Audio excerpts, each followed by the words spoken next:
तर मित्रांनो, आता मी आलो आहे नाशिकला, त्र्यंबकेश्वरून नाशिकला आलो. तर आता आम्ही जात आहे पंचवटीला. तर मी तुम्हाला पंचवटी पाशी नेऊन दाखवतो की पंचवटी कशी काय आहे. चला आपण जाऊया पंचवटीला. मित्रांनो, पंचवटी ही बस स्टँड पासून 2 किलोमीटर अंतरावर आहे.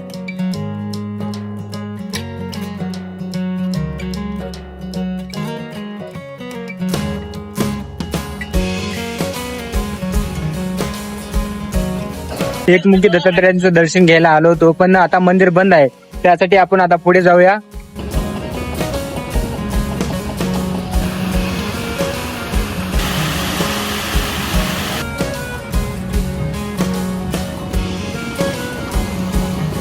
महादेवाच्या दर्शनासाठी गेल्यानंतर एका आईने मला दोन बाटली पाणी आणायला सांगितलं. पण पाणी आणून झाल्यानंतर मला हे बेल दिलं, हे महादेवासाठी.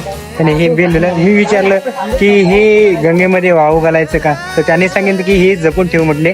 तर आता हे मी जपून ठेवणार आहे. चला आता आपण इथून पुढल्या दर्शनासाठी जाऊया. तर आता माझी पंचवटी सारं बघणं झालं आहे. तर पंचवटी झाल्यानंतर आता मी जात आहे सीता गुफाकडे. माझ्या मागं पाहू शकता तुम्ही की इथं किती जुने वाडे आहेत. ते इथं सर्व जुने वाडे आहेत आणि खूप प्राचीन मंदिर आहे. तर आता आपण चालू सीता गुफेकडे. तर चला मी तुम्हाला सीता गुफेकडे नेऊन दाखवतो.